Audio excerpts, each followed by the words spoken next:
Morning, afternoon, evening, folks. Moz of Oz here, and we're playing Kerbal Space Program. Now, there's usually a normal way of playing this game, but apparently I'm playing it differently. It's just come to light recently. I used to play this game a while back, but I've just picked it back up since the 10-year anniversary and the final update 1.12 has been released. And so I've got back into it, and I'm trying a whole different approach after discovering something a few playthroughs back and expanding on it. Let me set the scene. Do you have a problem with calculating or guessing, or things not going to plan with delta V, working out how much fuel you're supposed to have?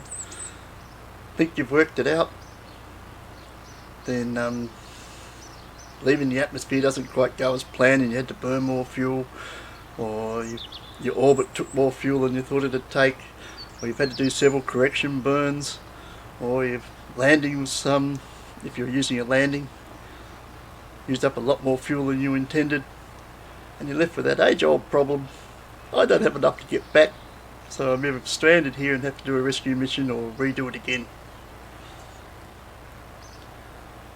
Hell, we've all been there. Anyway, always after playing it a few times, you start getting used to what certain engines will do, and you start using the same ones because you know they'll give you what you want, roughly at least. So I decided to start playing around with some of the other engines that I never even bothered looked at before, and I found some gems in there that well, changed the whole way I play the game now. This playthrough, I've just started again with this whole new approach. Let me show you where we are. Early on in the tech tree, try and get to this. I think this is a 45 level. This is the 45 science level. You get to aviation. This is basically for planes and stuff. I'm staying on Kerbal. But what if I told you there's something in there that'll change the whole way you can do space travel? I didn't think it'd be something new or something unusual, because this game's been out for 10 years, so I'm sure these engines have been in there for at least half of that, if not longer. But I've been watching several streams lately, and every time I've explained what I'm doing to the people on those streams, they're surprised that I've even tried that approach, even more surprised that it actually works. So apparently I'm doing this whole thing differently to how everybody else plays. Anyway, let's have a look at what we're talking about.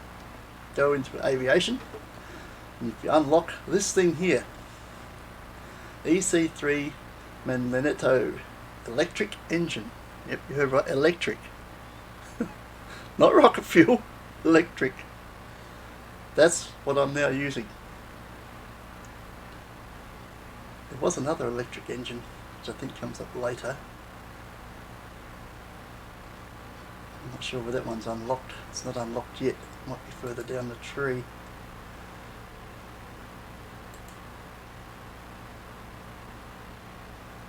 Maybe it's in those propulsion systems. There is another much bigger electric engine, which I first started using.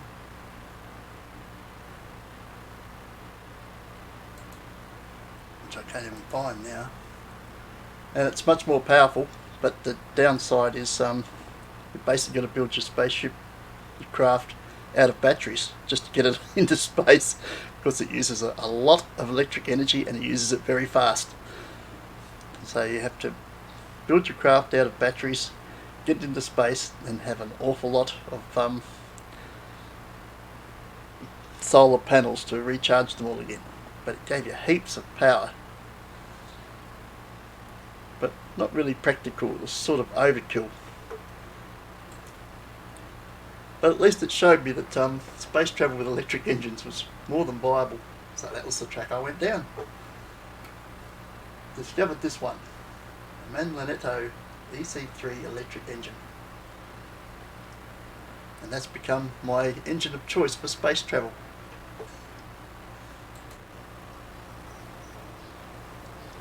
I've got to the stage now where I've pretty much come up with the one I like the most. And it's my Marlin 3.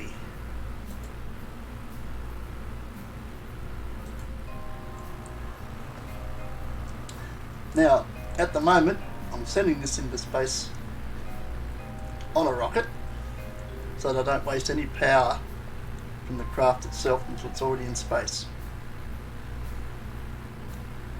But I don't need to do that. That's just something I do to conserve the electric power of the actual vehicle. But just to prove a point here, I'm going to get rid of all that right away. I'm just going to use the actual craft itself to show you don't even need a rocket. Who's on board? Valentina, Bill and Bob. We've got a scientist, an engineer and a pilot. Yeah, why not? Let's give them a ride. I don't want to overwrite my Marlin 3, so let's give it a picture called experimental.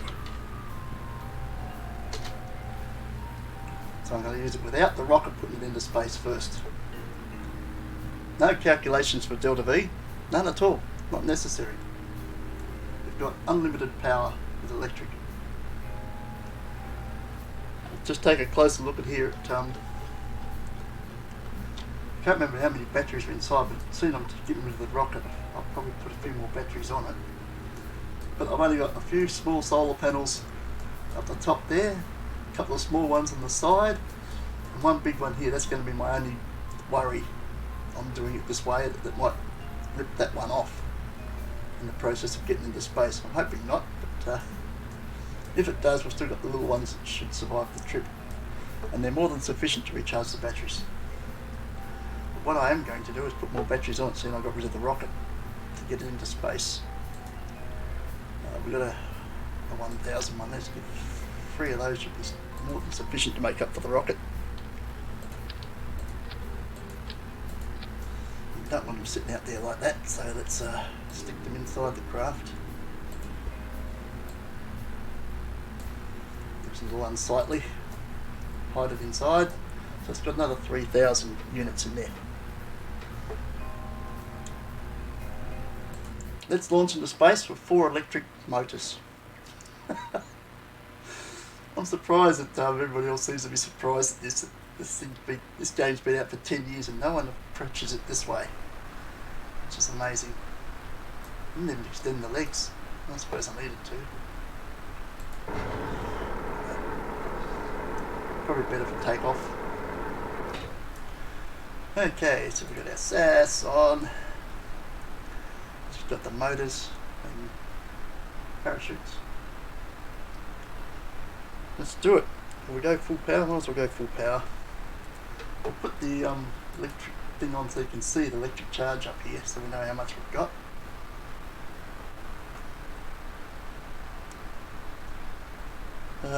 Let's launch this thing into space. Full power.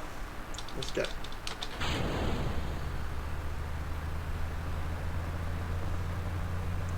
Let's retract the legs.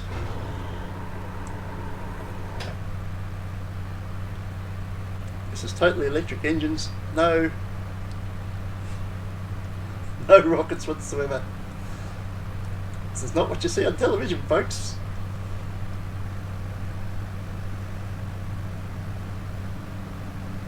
I'm a bit worried about that solar panel. When I launch it by rocket into space, it's got a fairing around it, so the ship's actually protected until it's in space. Which is another reason I do it that way, so I don't lose anything off the actual ship before it gets into space. But as I said, you don't need it. I'm not even worried about going at an angle here to help set up orbit. Just shoot it straight up into space. We're just going straight up. There's the base underneath us. We're going straight up. And we'll worry about orbit when we get to space, because that's how much power we got. Haven't even used half of it yet. Let's have a look and see how we're doing for height.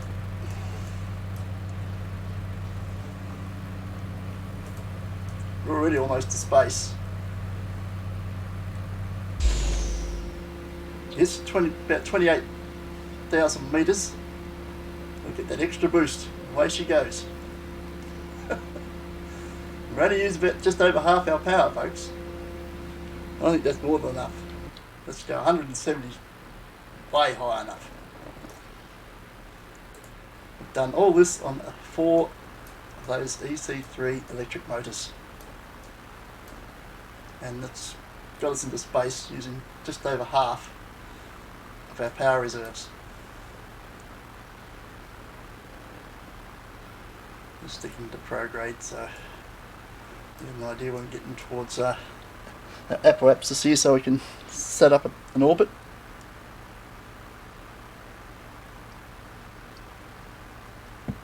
What amazing little motor.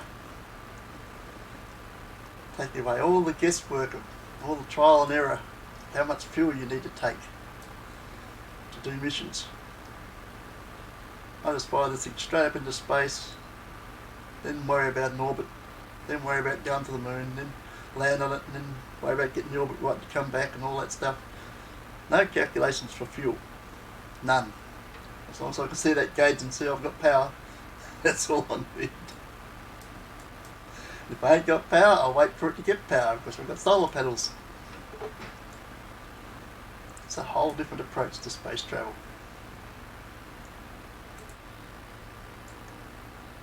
I don't know if anybody else is using this system,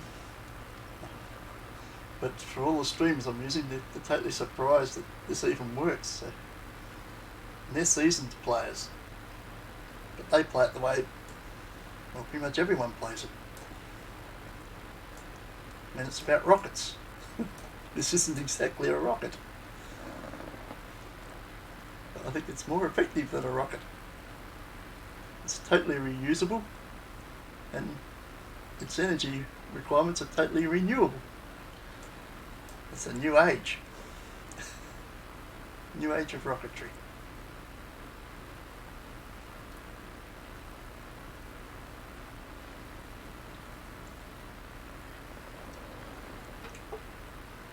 Power is already regenerating before we even get to worrying about orbit. I haven't been worried about facing the major panel towards the sun. It's probably only one of the minor ones, one of the small squares is boosting that back up again. But the power we have when we made space is more than sufficient, even if I hadn't deployed any panels. I'd say more than enough to make orbit with what I've got now. So I don't need to worry about that. Of course you can take bigger solar panels with you. I haven't unlocked many solar panels yet, so I don't have to worry about putting big ones on. I don't have them yet. But when I do, the sky's the limit. Well, sky is beyond the sky is the limit. Okay, we're coming up to trying to get an orbit. I can't even go full power at this because it keeps pushing the apoapsis out in front of me, which is inefficient. Okay, let's go say about 3/4 power.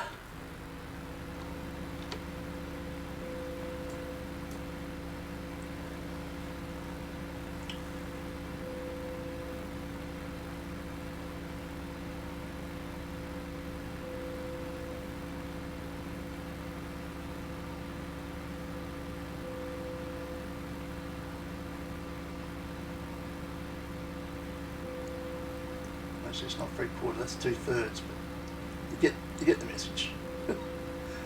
It's not full power, so I'm not pushing the apoapsis back out in front of me.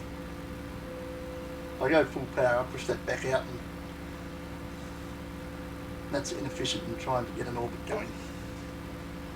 You want to be on your apoapsis or just past it.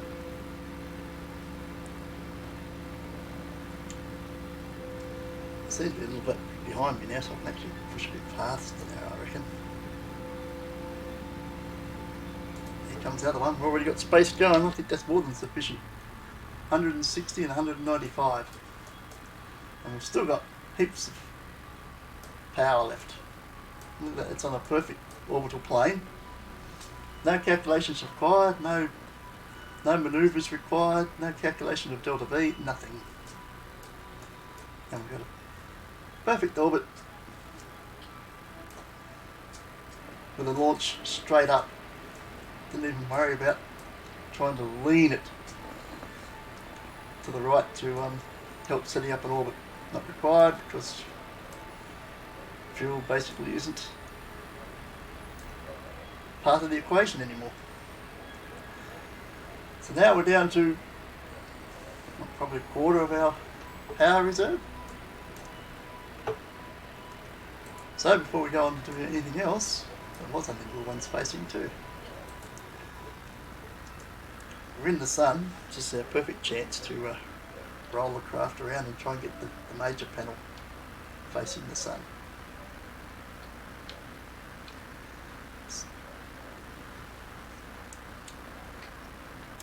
And we want to get all our power back before we start jumping around the solar system. So let's speed things up to see how many orbits it takes to get us all our power back. Just remember, I'm now doing this with just a rocket into space, so I've already got all my power when I get to space. But if you want to do it without a rocket at all, make the whole thing renewable energy only. That's one orbit. It can be done. You can launch it on its own into space.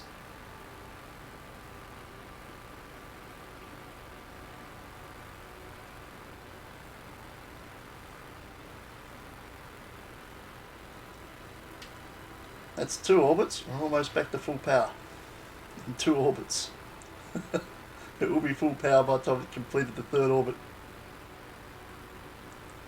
Got a bit of line-up of things there. We've got my space station and my satellite giving us a bit of a lap around there. Okay, we've got full power. So if you don't use a rocket to put yourself into space, you just launch straight from the launch pad, 3 orbits, and you're back to fully charged. How simple is that? And how much to get to the moon? Let's take a guess. By the time we get around to there, probably there. Let's try from there.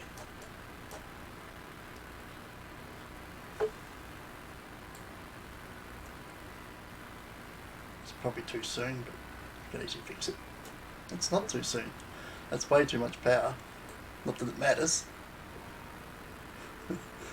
The gain, power is not a consideration. 1.3. That's plenty. We can work with that. So, and that's 9 minutes away.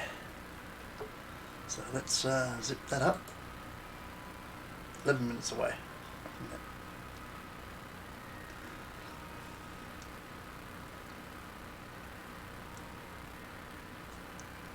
It's just a quick zip through what I'm doing.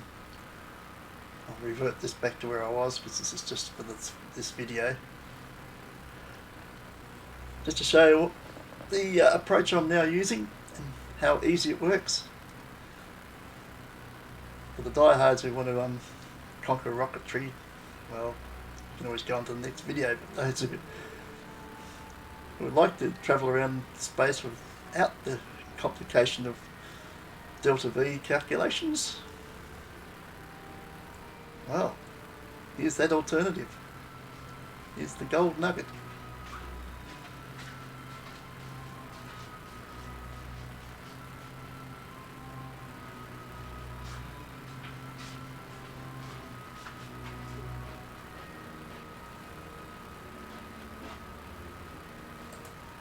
That's close enough. You want to be pro-grade, just set.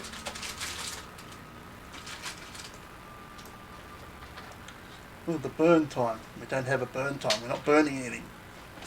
It's all electric.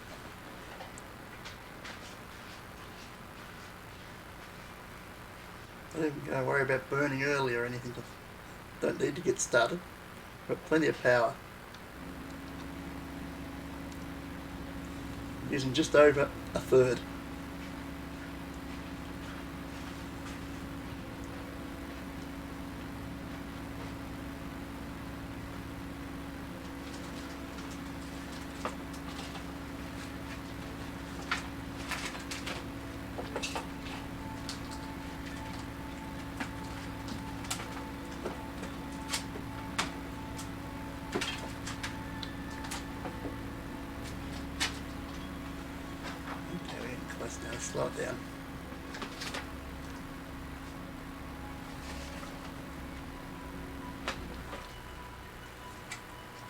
5, that's plenty.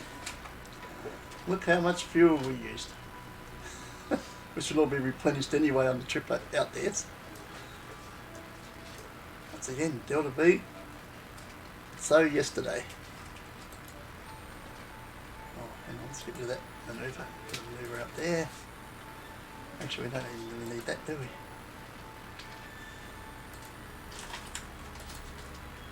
Oh yes, right there. That'll give us something to go to. Let's walk out to there. Actually, no, I don't need to manoeuvre. I don't need to do a manoeuvre there.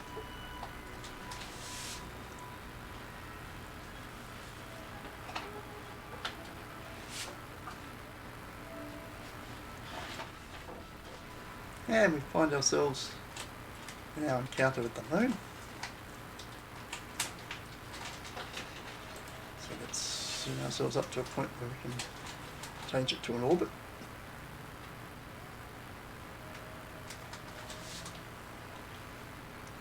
We haven't regained much of our power with that one. Obviously, and we didn't worry about pointing towards the sun in any of our panels, so we've still got more than enough power as it is, so we don't need to. I probably would have done that if I was doing this for proper.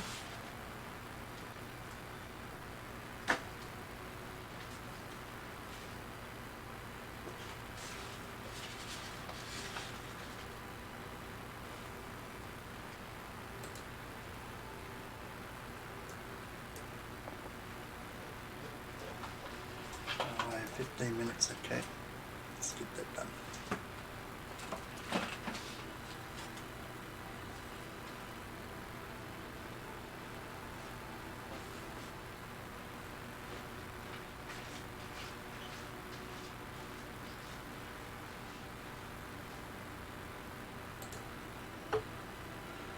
Right, we need retrograde for this. Give ourselves an orbit. I've already got a moon base, all powered by electric. I put it there electric. I've also got a satellite, so electric. Everything's electric now. I won't go any other way.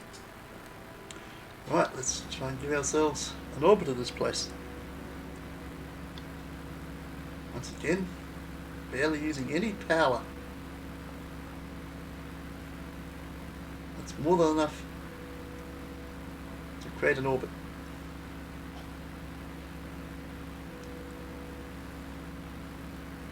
I'll bring it down to double figures maybe. What's that, about 48 kilometres? That's plenty. Okay. I should push the apparatus out in front of us again. Interesting. Okay. I was only using 2 notches on the power meter. Let's get around to the periapsis so we can drag the other side in. Not that we really need to, but for aesthetics I like to have a sort of a rounded orbit. Doesn't have to be exact. We're travelling pretty slowly now.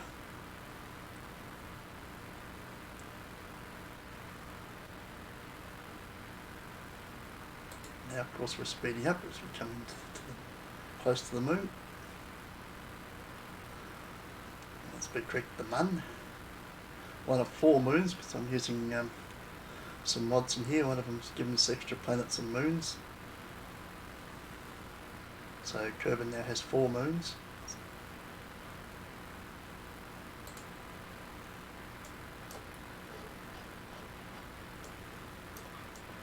I didn't be able to see one of them from here. One out there. I've also got a satellite around, and there's 2 others. One over there. That must be the other one out there, is it? That's Minmus out there. Titania over there. And Heraclea or whatever it is, please. Out there. Never remember what that moon is. Interesting one, which I'm going to have fun with, is this one. Titania. It actually has an atmosphere. So the moon, one of our moons with an atmosphere. Make life interesting. I'll be setting up a base there for certain. Meanwhile, we're at retrograde, coming up to the periapsis. See if we can drag the other side into a closer orbit. Don't want to go all the way back out there. And craft is now fully charged. Just virtually nothing setting up that orbit. So once again, no worries about getting back. No worries at all. You'll never have that problem. Only problems I foresee with this approach is the further from the sun we go, the more solar panels we're going to need. And probably bigger ones. Because that's our source of power. But for the inner planets and the moon, well, inexhaustible supply of power. As long as you've got panels, you're in business.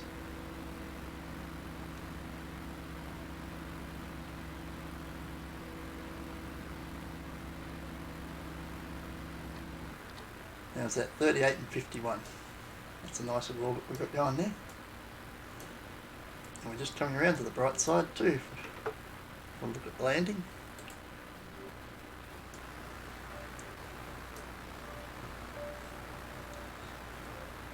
Mind you, all we've done this entire trip on right from the launch pad. It's 4 of these EC3 Manletto engines. This whole trip has been done on that.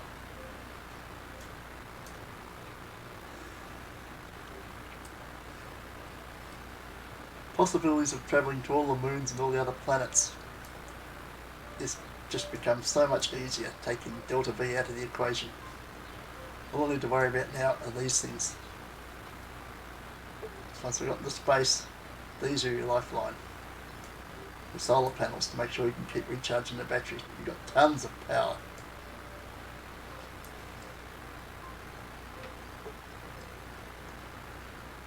Even at minimal recharge, this power here.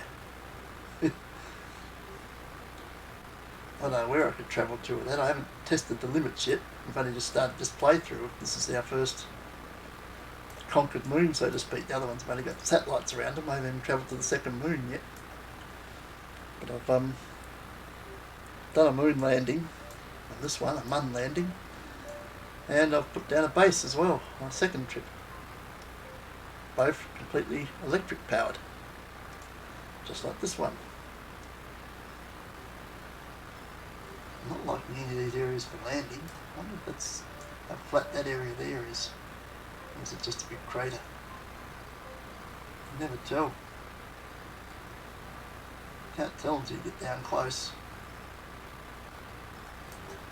I think this area over here is probably a better bet.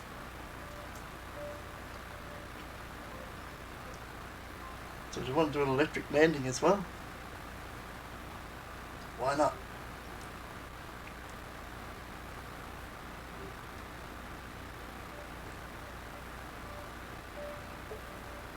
I can't believe I've played this, I've done playthroughs of this game so many times. I've never found this little pearl. I've been doing things the hard way. There's a much easier way of doing it. You actually go out and discover your solar system, Kerbal system. It's much more ease than trying to work out delta V's. Worry about getting back. Worry about deviating from the plan, because you can't afford to. You can't afford to have things go wrong. You can't afford correction burns. You can't afford to waste too much fuel on landings. Not anymore.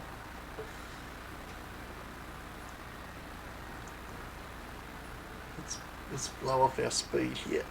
Let's try and land down there somewhere.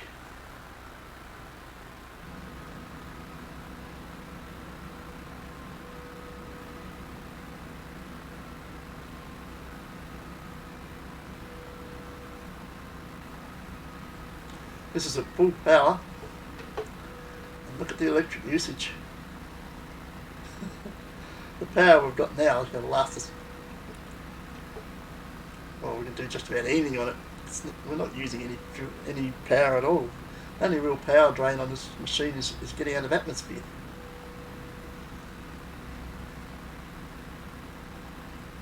Everything else is done on this trip. It's been a minuscule use of the electric charge. The other electric engine I was telling you about, if I run it at full power like this, it'd probably last you 10 seconds and you'd be wiped out. Had a lot of power, but it drains batteries very, very quickly. These ones, so much better. You can do all this on one engine too, by the way. I'm just using 4. It's a bit of overkill. It works better. I like it better. Plus it gives more stability when you've got one on each corner like that. But one would do the job just as well. That's how much power they have. Don't know about one for getting out of the atmosphere though. I have to try that for an experiment, see if I can get out of the atmosphere with just one engine. Don't know if that would work. If that's got sufficient. Depends on the weight of your craft, I guess. I don't know if it'll do this one. Not anymore.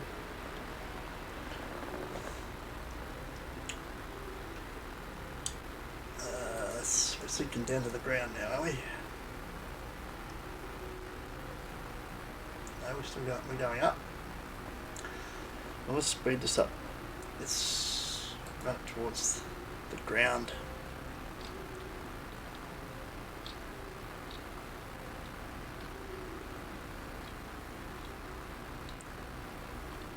There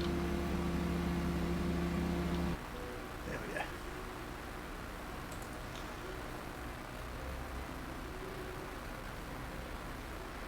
Extends the legs.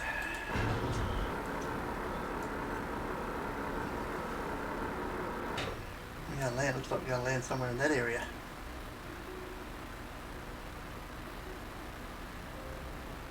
No idea if that's a good spot or not. Too hard to tell from 44 kilometres up.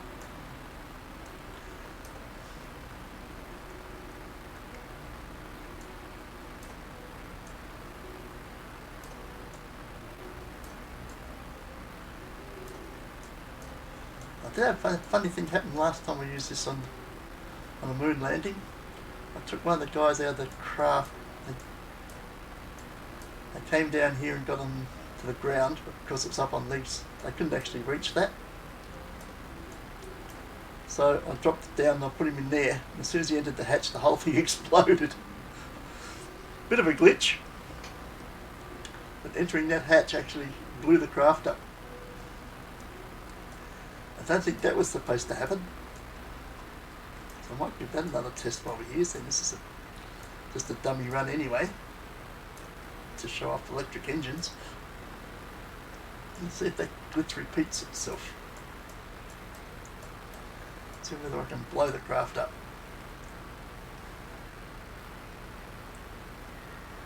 How do I inside 30 kilometres?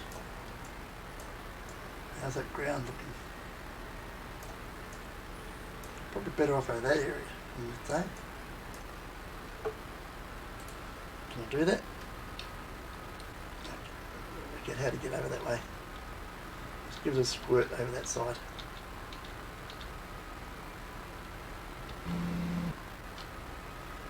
Enough of a squirt, give another one.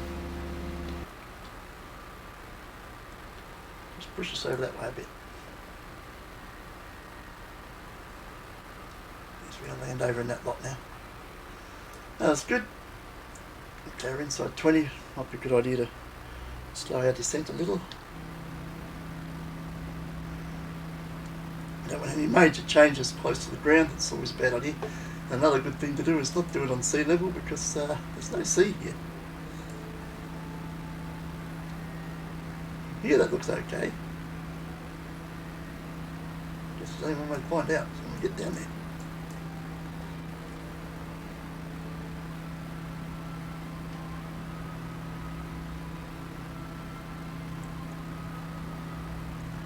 Once again, we're only on 2 clicks to pull up our descent, and hardly any electric use.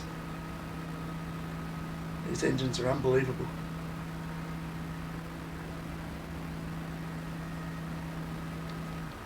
Let's not stop it completely, we're still a long way up here. It'll have some down momentum and it will take all day to get to the ground.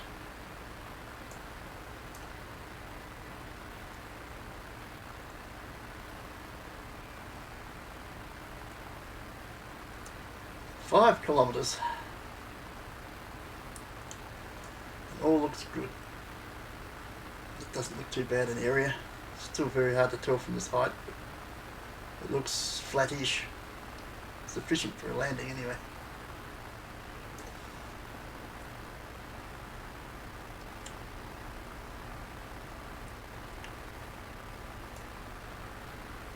"3 kilometres.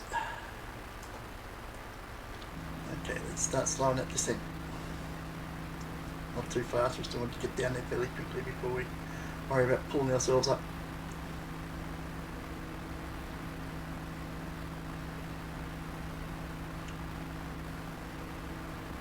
Once again, fuel is not a concern. 1 kilometre. Okay, let's pull this descent up to something a little more manageable.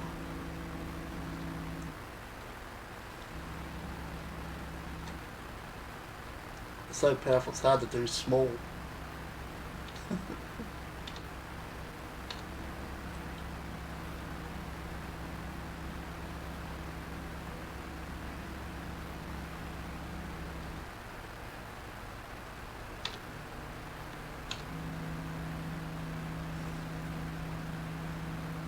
That might work. Yes, that should be fine. Here we go. We're down. Cut engines. We are down. The Eagle has landed. Not exactly flat. Nice area would have been probably over there, or on the side of a hill. But that's sufficient.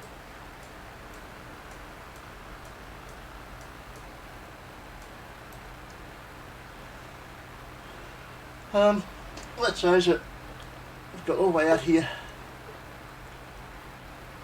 The batteries are regenerating, but what we've got there is already more than enough to get back. Of course, we'll probably only use that same bit again to get back to Kerbal. Delta V, a thing of the past. This new propulsion system, well, not new, but this new way of approaching space travel with this propulsion system will open up the whole Kerbal system so much easier for those who wish to do it a lot easier than the way we currently do it with rockets. Do it with electrics. Amazing. Let's go back to the start.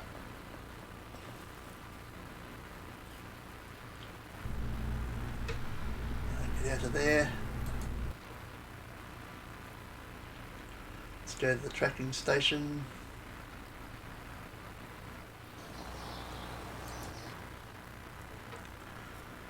Where's my moon base? Moon base 1. Go to moon base 1. There's lots of other markers on the Mun at the moment. So some other space agencies doing something on the Mun. I'll have to check that out.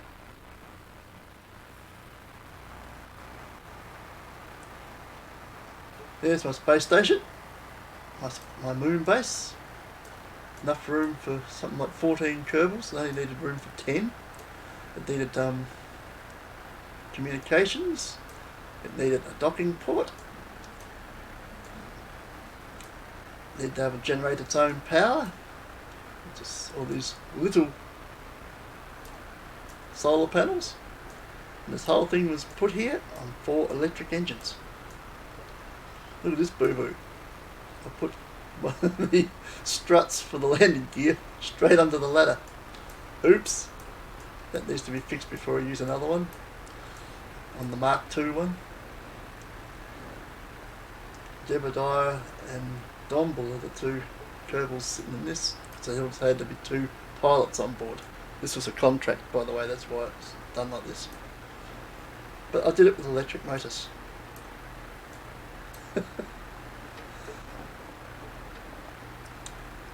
Right, if we go back to tracking station, the satellites I got a satellite around each moon. Let's go to the furthest one around Minmus.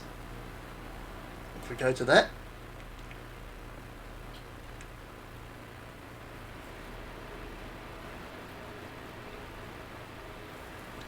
again, done on a single electric motor, not rockets. All my satellites are running on electrics. My entire space program is electrics. As soon as I unlock that electric motor, my whole space program goes electric. As I said, beyond the sky is the limit. As long as I've got sunlight, I've got power. I just need to get bigger, unlock bigger panels so I can go further out. The further away from the sun I get, the less my power source will get. But I've got plenty of power. No worries about getting back. If I can get somewhere, I can get back. No delta V calculations required, which was the point of this video. Hope you found that interesting. Maybe if you want to visit all the moons and planets of the Kerbal system without the hassle of delta V calculations. There you go. That's how you do it.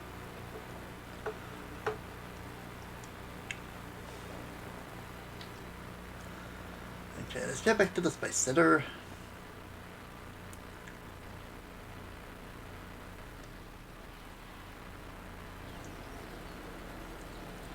Actually, there's one more thing that I might have to do another video on that's got me perplexed. We go to the tracking station for another time. See all the markings for signals between antennas on the satellites and satellites orbiting Kerbal and stations on Kerbal. Look at these red ones. The satellites are all picking up signals from somewhere else. You track that back out to the source of that somewhere else. Going out further, beyond the first planet, second, third, fourth, fifth, sixth, seventh planet.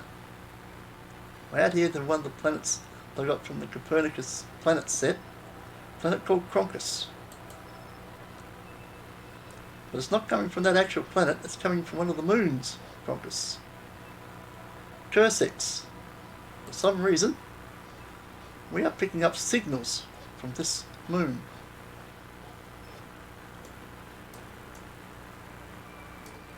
Why are we picking up signals from this moon? Who is up here? Even the space agencies on Kerbal haven't gone beyond Minmus yet. So who is out here? Intriguing. We are getting signals from this moon. A long way beyond where anybody on Kerbal has gone yet in this playthrough. No one has left our system.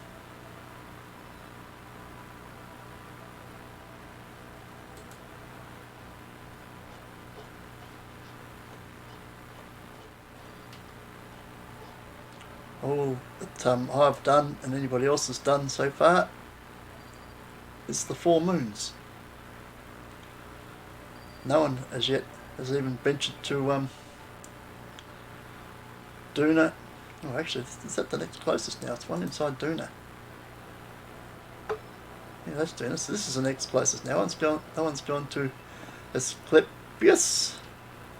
No one has gone to Eve. And they're the 2 closest planets. So no one has definitely ventured out to Croncus. So why are we getting a signal from there? Again, that's a story for another time. Thanks everyone. I think we've gone way over time here. That's a lot longer than I intended. But you got get the message that there's a whole new way of doing space travel in this game for those who wish to do more of the space travel and less of the delta V calculations. You can bypass that and visit all these places a lot more easily. Thank you and good space adventuring. Bye for now.